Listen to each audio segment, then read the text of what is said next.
내가 2년간 영업에서 구르고 잔디밥 먹으면서 구르고 남들 볼 닦아주면서 구르다 보니까 이 대학교 라이프가 너무 좋은 거야. 그리고 2016년도에 덕박과에 카리나 닮은 단대 여신이 입학을 합니다. 단대 여신이 입학을 해요. 신입생. 근데 이 신입생이 내가 좋다네? 카리나는 아니다. 카리나 아니고 그냥 이뻤어. 그 당시에는 단대 여신이었어요. 진짜 어쨌든 이뻤어요. 여친은 빠빠이했습니다. 일단 복학하고 한 학기는 더 사귄 이 그냥 이뻤던 애는 그때는 아는 척도 안 했어요. 1학기 때는 동안은 아직 요 장기 여친이 있었고, 그러니까 나는 그때 되게 공부를 열심히 할 때고 몸도 좋았고 돈도 애들이 항상 그땐 돈이 없으니까 그때 당시에 소주가 3,000원 3,000원도 안 했다. 2,000원에서 2,500원도 아까워서 애들이 막 소주만 이렇게 한 10병씩 깔아먹고 먹을 때였는데, 나는 이제 이게 있잖아. 얘들아 1700cc 시켜. 맥주는 오빠가 형이 산다. 와 난리가 나는 거지. 걔들도 좋은 데이만 먹고 싶지 않을 거 아니야. 그때는 좋은 데이 대선이었거든요. 1700원 감히 누가 뭐 이 비싼 거를 맥주를 시켜준다니까 애들이 난리가 나고 나를 거의 그때 신으로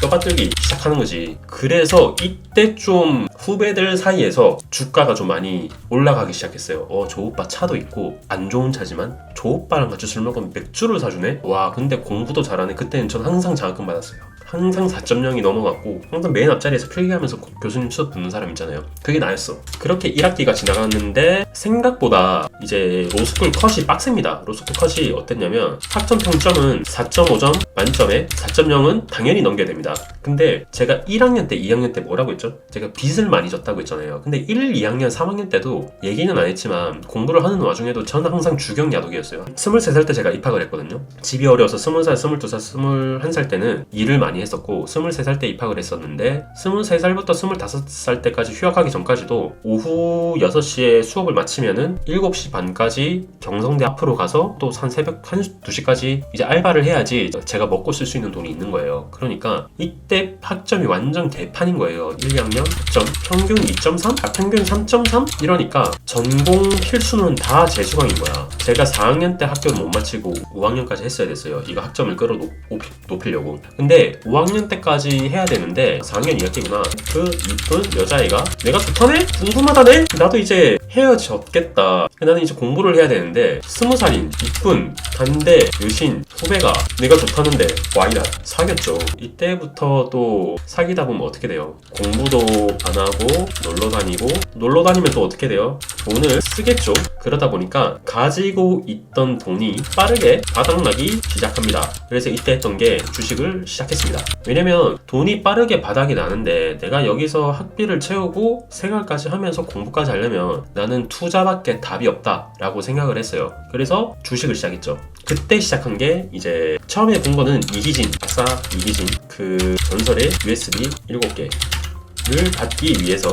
네이버 카페 활동을 엄청 열심히 하기 시작해요. 그래서 항상 댓글을 달고 제가 항상 어떻게 공부를 하고 있으면 이걸 인증하면은 이진 얘가 그 추첨을 해가지고 자기 매매 기법이 담긴 USB를 하나씩 보내주기 시작했거든요. 1번부터 7번까지. 근데 여기서 제가 3개까지 모았어요. 3개까지 모으고 계속해서 공부를 이어나가고 매매를 하고 있는데 이 3개까지 모았을 때 얘가 저격을 당하기 시작합니다. 처음에는 게임조아님, 그리고 마지막에는 회계사 랑 붙으면서 나락을 갑니다. 나는 이희진 추종자였는데 이희진만 보고 내 주식의 꿈을 키워나갔는데 이희진이 사라지니까 사기꾼이니까 이 USB에서 담긴 내용은 사기가 아닌 것 같은데 뭔가 희망이 사라지는 기분인 거야. 근데 어떡하지 하고 있는데 그때는 이제 게임조아님이 신중경이라는 이름으로 이제 막 활동을 하시니까 그걸 타고 들어가다 보니까 함투를 알게 되고 이제 투자왕을 알게 된 거지. 그래서 함투랑 투자왕에서 주식 공부를 계속 이어나갑니다. 그때가 제가 5학년 때였어요. 여러분들도 제 거 리딩을 들으시면 알겠지만 리딩을 듣다 보면은 어쨌든 자기가 하는 것보다는 수익이 잘 나고 손실을 덜 보게 돼 있어요.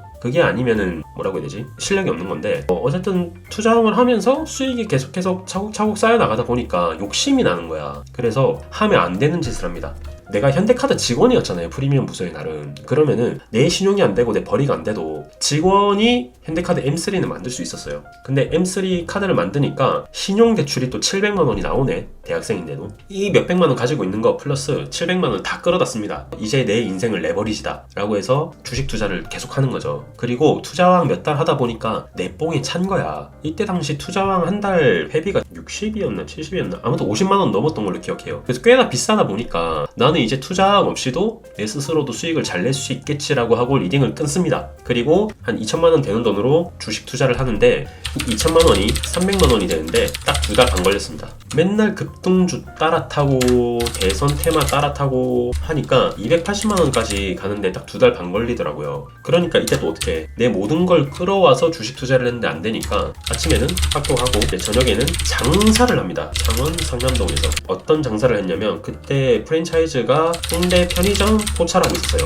편의점 포차라고 잠깐 유행했던 그 유행인 술집 타입이 있었는데 이거를 여는데 저 혼자 안 열고 그 당시 건물주 형이랑 동업을 합니다. 말이 동업이지 약간 관리는 내가 하고 건물주 형이 편의를 봐주는 건데 이 편의점 포차 건물주 형은 어떻게 만났냐면 24살 때 클럽에서 그때 당시에는 MD가 없었어요. 내 지인들을 데리고 와서 와리를 먹는 개념이 아니라 클럽에서 일할 때 호객행위를 했습니다. 서면 2번가에서 클럽 이름이 파샤였고요. 건물주 형이 파샤의 가장 큰 지분 사장님이었거든요. 이 사람이 그러니까 실질적인 사장인 거지. 이게 그 당시 부산 전설의 클럽 픽스 바로 옆이었어요. 그러다 보니까 항상 우리는 픽스한테 밀리는 거지. 호객행위를 해도 사람이 안 오고 다 픽스로 가니까. 근데 제가 첫 주에 이 파샤의 찌라시를 나눠 들고 여자 위주로 해서 항상 텅텅 비던 클럽을 제가 80%를 다 채운 거예요. 그 출근한 지 첫 주에 그냥 이틀째 날에 영업에 좀 그게 있었나봐. 소질이 있었나봐. 그러다 보니까 제가 원래 대타로 들어간 거였는데 야, 쟤 뭐야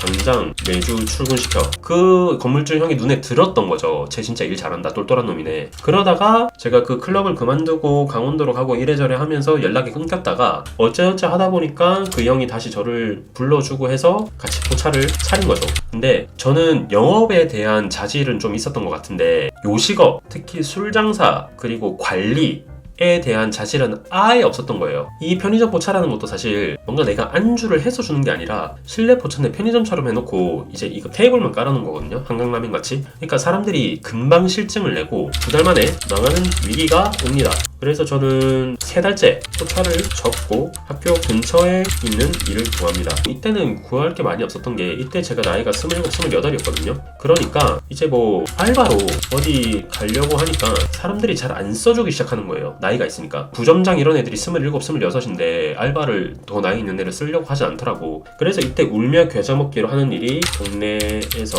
그 아가씨 불러주는 노래방. 이 노래방에 웨이터를 합니다. 웨이터를 하면서 한 달에 한 250 정도 벌고 아침에는 2시간 자고 일하러 가고 이런 생활을 계속했죠. 근데 아침에는 2시간 자고 공부를 하고 저녁에는 웨이터를 하다 보니까 별일이 다 있었는데 공부할 절대 시간이 부족하잖아요. 근데 그 절대 시간을 채우려고 그 노래방 보면은 이런 좋은 조명이 아니야. 포스트 앞에 이렇게 떨어지는 핀 조명에서 내가 막 민법 책 꺼내놓고 막 공부하고 있으니까 이제 거기 오는 아저씨들은 거의 다 술이 얼큰하게 취하시잖아요. 야, 웨이터 얼마야 하면은 뭐 50만 원입니다, 60만 원입니다 하면은 자기들 생각보다 돈이 많이 나왔다 이거지. 그러니까 내가 쓴 건 아니잖아. 이분들이 막 취해서 뭐 시키다 보면 그렇게 돈이 나와요. 항상 좀 많이 나와 생각보다. 그러다 보니까 이제 기분도 상했는데 얘가 젊은 애가 여기서 일은 안 하고 공부하면서 뭐 이상한 뭐 법전을 펴놓고 있네. 이게 너무 가짜났나 봐. 기분이 나빴나 봐. 이분이 씨발 준다 좋아하면서 돈을 이렇게 던지는 거야 나한테. 던지면서 이제 칵 퇴하면서 민법 책 펴놨는데 거기에 가르침을 탁 뱉는데 와, 이때 좀 처음으로 좀 마음이 무너졌지. 내 인생은 왜 이럴까? 나는 왜 이렇게 거지같이 살까? 내가 돈을 쓴 거는 있겠지만 그래도 이제 빚이라던가 이자를 갚는 건 내가 쓴 게 아니라 부모님 거를 좀 도와드리다가 이랬던 건데 참 이런 거는 좀 힘들다, 살기 싫다 이러고 생각이 들었지만 내가 여기서 뭔가 그 사람한테 화를 내거나 하면서 멱살 잡으면 내가 진짜 거기 있는 시궁창으로 떨어지는 느낌? 내가 거기까지밖에 안 되는 놈 같은 거예요. 그래서 이거를 다 주워가지고 금액을 확인하고 꾸벅 숙이면서 오늘도 재밌게 노셨다니 다행입니다. 다음에 또 찾아달라고 90도로 인사를 하니까 이제 그분이 되게 약간 좀 미적미적 이렇게 하더라고. 그래 뭐 수고해라 간다 하면서 이렇게 가더라고. 근데 그날 진짜 많이 울었어요. 그날 이제 퇴근하면서 맥주 한 2개 챙겨가가지고 집에서 먹을까 하다가 집에 가면은 뭔가 또 엄마 보면은 이게 억하심정이 너무 싫을 것 같고 그 집 앞에 있는 벤치에 가서 맥주 2병 먹고 진짜 많이 울었지. 내 인생 왜 이러지 이러면서 울고 이렇게 계속 공부를 하고 졸업 준비를 하고 있었는데 그 일이 있고 2달 뒤에 부고 문자가 날아옵니다. 이 부고 문자가 뭐였냐면 포차할 때 동업했던 건물주 형님 이 이렇게 부고 문자가 날아온 거예요. 스스로 목숨을 끊으셨다. 이게 너무 삶이 힘드시다 보니까 스스로 목숨을 끊고 죽었다고 하길래 전 그때 멘붕이 또 2차로 왔죠. 아, 돈이 있던 그렇게 건물주 형님도 사업 실패를 여러 번 거치고 유흥에 빠지고 하시다 보니까 이렇게 날아가는구나를 그때 이제 깨달았죠. 이제 28살 때. 이제 희망 없이 그렇게 살다가 2017년에 3월에 친구가 야, 주식 말고 코인이라는 게 있대. 이더리움이라는 거 사봐. 안 한다는데? 이렇게 얘기를 하는 거예요. 아무튼 이렇게 얘기를 하길래 그때 제가 처음으로 이더리움이랑 비트코인 거래를 하고 그 다음에 요걸로 마진으로 많이 롱으로 많이 먹은 다음에 리플이 120원에서 500원 갈 때 이때도 풀롱 또 많이 수익을 내고 하다가 여기까지 왔죠. 그래서 400만 원이 5,300이었나 5,800이었나 아무튼 그러다 보니 여기까지 왔습니다. 그러니까 이게 제가 코인을 하게 된 이유예요. 그래서 흘러 오다가 28살에 언제가 36살이 됐습니다. 근데 인생 자체가 어떻게 보면은 그렇게 생각을 해요. 저는 저보다 더 힘든 상황에서 저보다 더 많은 부를 쌓은 분도 계시거든요. 근데 그런 분들이 보면은 너는 그래도 부모님 다 살아있고 뭐 되게 뭐 사지육신 멀쩡하고 장애 없고 넌 괜찮은 상황이다 라고 말할 수 있을 것 같아요. 근데 이게 제 딴에는 지난 날들을 계속 생각을 해보면 참 그래도 열심히 살았다, 전략적으로 산 것도 있고 열심히 살았다 라는 생각을 지금도 해요. 다만 경계하는 건 이거죠. 저도 중년의 남자다 보니까 인스타에 뽐내고 싶고 막 나도 뭔가 좋은 시계, 좋은 명품 양복, 진짜 슈퍼카 이런 걸로 좀 기마이라고 하죠. 기마이 부리면서 진짜 문신 좀 있고 성형을 좀 한, 그리고 잘 놀고 좀 옷도 섹시하게 입는 이런 스타일의 여자분을 좋아하다 보니까 클럽에서 이렇게 몇천만 원짜리 상도 피고 싶고 한데 요 살아왔던 궤적들을 생각해보면은 도저히 그렇게 쓸 수가 없는 거야. 내 자체는 되게 그런 거를 기마에도 부리고 싶고 이런 여성분들을 꼬시고 싶고 이런 분들이랑 잘 되고 싶지만 내가 지난날에 얼마나 힘들게 15년을 버텨왔던 걸 생각하면은 이제 돈을 긁을 때 신용카드에 손이 안 나가는 거예요. 그런 게 좀 있어요. 그런 거 있죠. 정말 사랑하는 여자친구가 있었고 한 2년 전에 그분을 만날 때는 뭔가 다 해주고 싶으니까 이렇게 돈을 좀 많이 써보기도 했는데 그때 또 헤어지고 나서는 또 그렇게 돈이 안 써지더라고. 그러니까 저는 돈을 잘 안 써요. 이런 것들 때문에 결국에 돈은 효용 가치라는 게 전 잘 모르겠지만 내가 어려울 때 나를 지켜줄 수 있는 거는 부동산밖에 없다고 생각하거든요. 땅에 묻어야 돼요. 내가 손으로 들고 있는 거는 진짜 휘발유보다 더 빨리 휘발돼요. 진짜 현금만큼 빨리 휘발되는 게 없어요. 특히나 업비트나 바이낸스나 뭐 기타 등등의 코인 거래소나 주식에 넣어놓으면은 투자를 잘못하면 그게 내가 써보지도 못하고 날아가는 돈들이잖아. 그래서 항상 출금을 해야 되고 가계부를 쓰면서 내가 얼마를 버는지 그리고 내가 얼마를 썼는지 그런 걸 보면서 줄일 수 있는 걸 계속 줄여야 돼요. 돈을 쓰는 게 멋있는 게 아니야 사실. 돈을 버는 게 멋있는 거지. 돈을 쓰는 것보다 돈을 버는 데 주목을 하셔야 되고 돈을 쓸 때도 한 번에 좀 티나게 잘 썼으면 좋겠어요. 그게 잘 쓰는 거는 1번이 내 건강 그리고 가족 건강 챙기는 데 쓰는 거고 2번이 소중한 사람들에게 좋은 경험을 주는 것들 요거 총괄하고 봐요. 그리고 세 번째가 뭐 좋은 차, 명품 뭐 이런 것들이 되겠죠. 네 번째가 가장 쓸데없는 게 유흥, 가장 돈 아까운 거. 근데 호텔, 좋은 호텔, 5성급 호텔에 가서 좋은 경험을 쌓거나 여행 가는 것들은 좀 다른 거라고 봐요. 한 이 카테고리에 들어가겠지. 생각을 해보면 제가 진짜 존경하는 형들이 뭐라고 말했냐면 한국에서 가장 빠른 시간 내에 큰 돈 쓰는 게 쇼핑 제외하고 쓸 수 있는 게 사실 페스티벌이거든요. 페스티벌 뭐 S2라던가 월드페, UMF 이런 것들 가면은 5시간 노는데 상 따라 다른데 3,000 이상 스탑 술 좀 시키면 1억 상도 넘어갑니다. 4번, 5번은 진짜 여러분들이 안 하셨으면 좋겠어요. 일단 1, 2, 3번으로 여러분들이 좀 소비의 지출 이 포커스를 맞췄으면 좋겠고 그렇네요. 좀 꼰대 같은 소리 했는데 저는 이렇게 생각합니다.